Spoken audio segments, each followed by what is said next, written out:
Chama akiwa na boli, Chama anamtengea Mkude, Mkude anatembea na Mkude anapiga pasi ndefu kapiga bali imeandikwa na Mkude. 1-1. Mashabiki wa Simba wanashangilia, mashabiki wa Simba wakiwa uwanjani wameinuka sasa. 1-1. Aliyesema Simba asiyeshinda kwa Mkapa ni nani? Haya, anatengwa kona, anatenga Chama, Chama anamtengea nani kabisa, anachonga kabisa kumtafuta Kagere,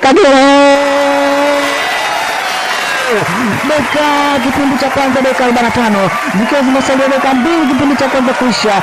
Simba na wainua tena mashabiki kwa mara nyingine. Kagera akiandika gao. Haya, tunaenda sasa. Nani anatenga kwa Mkude, Mkude anaweka ndani, goli la kimataifa. Mkude ameandika bao la 3 kwa Simba. Dakika 88 kipindi cha pili. Simba atunaongoza dimbani sasa. Watu hawaamini, mashabiki ni shangwe na furaha. Watu hawaamini. Simba anafanya nini kwa Mkapa? Simba anawafanya unyama gani hawa? Simba anawatendea nini hawa? DJ Mkalimani, ilikuwa ni makumbusho tu kwamba sisi Simba hatucheki na yoyote. Mimi ni DJ Mkalimani, tukutane next week.